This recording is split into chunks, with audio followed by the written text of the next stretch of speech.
Bonsoir, bonsoir. Comment ça va? Bon, ça c'est une petite idée folle qui m'est venue. En fait, ces jours-ci, je dors très peu la nuit.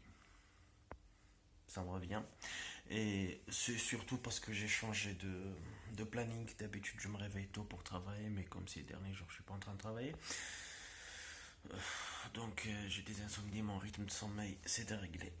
Et moi, quand je ne dors pas la nuit, soit je regarde des documentaires, si j'ai pas envie de dormir, et si j'ai envie de dormir, je lis des livres.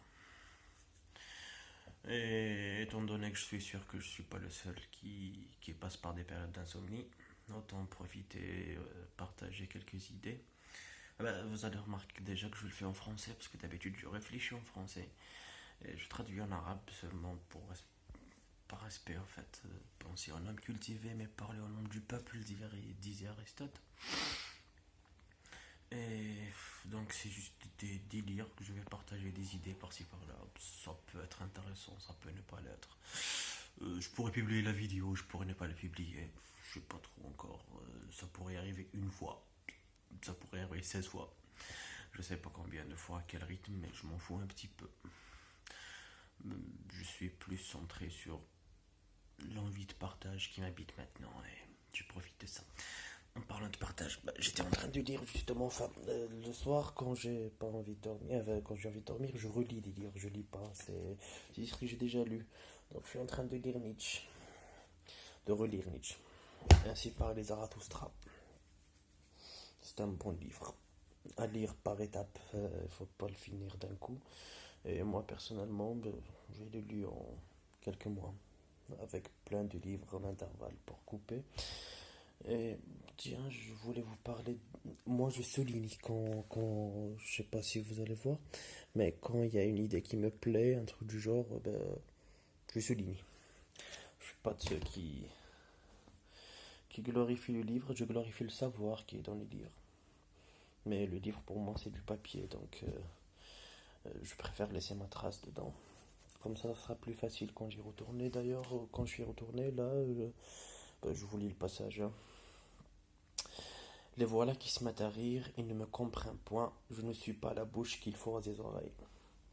C'est un, c'est un passage que j'ai beaucoup aimé quand je l'ai lu la première fois. Et je l'ai lu la première fois, ça fait 4 5 ans, quoi. Et je crois que je suis toujours là-dedans.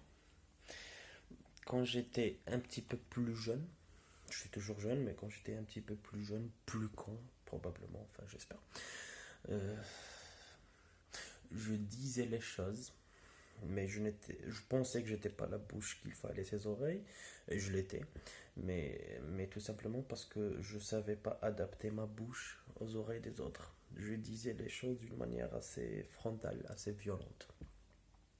Et donc même si j'avais raison, je finissais par avoir tort. Je me rappelle m'être rendu compte de ça quand j'étais en master, parce que je disais des choses aux profs et ils prenaient ça comme de la provocation. Et alors tout de suite après, il y avait un type dans ma classe qui était assez âgé quand même, Khaled, mes salutations Khaled, qui avait la sagesse, qui avait l'âge et la sagesse, et donc qui redisait la même chose que je disais moi, mais en reformulant ça, et c'était tout de suite accepté. Et là, je me suis rendu compte qu'il y avait un problème dans la manière de dire les choses, pas dans les propos. Et je crois que c'est à cette période que je me suis rendu compte vraiment qu'il y avait un problème. Au début, je niais, je disais juste que les gens sont cons. C'est beaucoup plus facile toujours de prendre les gens pour des cons. Alors que parfois ils le sont pas. Enfin, souvent ils le sont pas. Souvent c'est nous qui avons une manière qui fait qu'ils réagissent comme des cons. Donc c'est nous qui provoquons la connerie. En tout cas, donc je me suis rendu compte qu'il fallait que je travaille sur ma manière de dire les choses. Et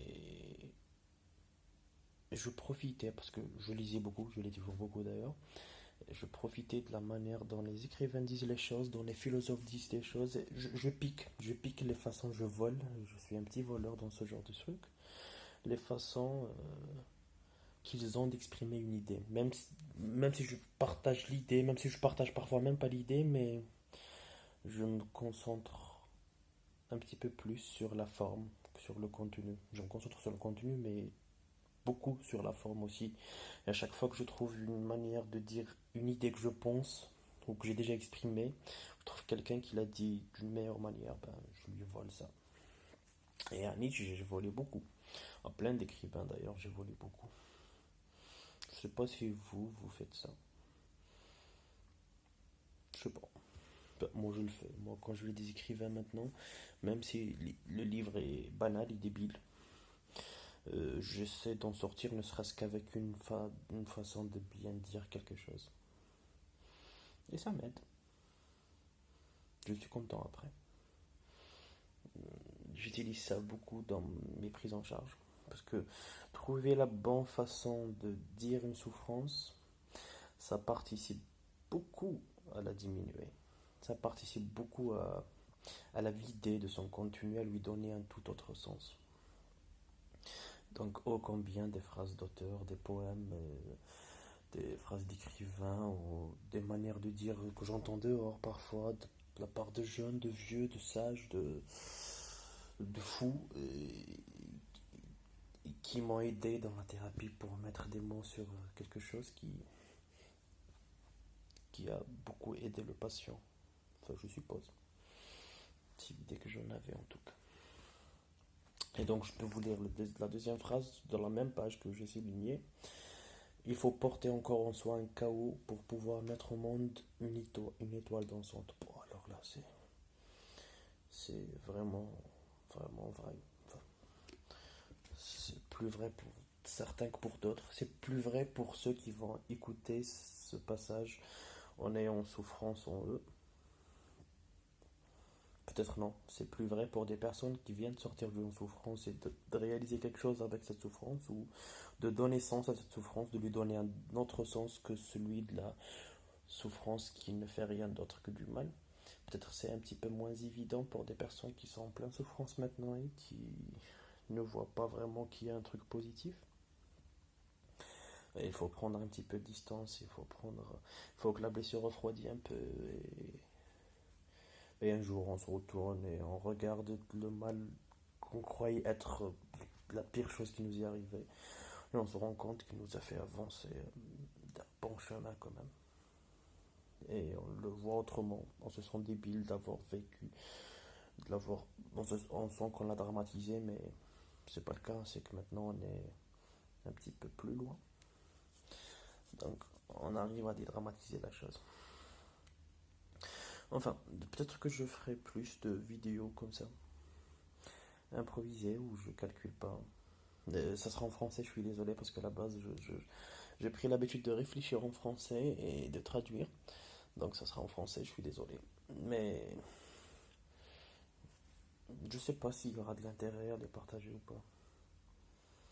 En tout cas, moi, j'ai envie de les partager. J'ai envie parce que c'est pour la même raison que je lis des mauvais livres. Si dans ce que je vais dire, il y aura ne serait-ce qu'une manière de dire les choses qui pourra aider quelqu'un, ben, ça sera pas une insomnie qui serait partie dans le vide. Et ça, c'est cool. Bon, allez, je reviens à ma lecture, moi. À tous les insomniaques, amusez-vous bien.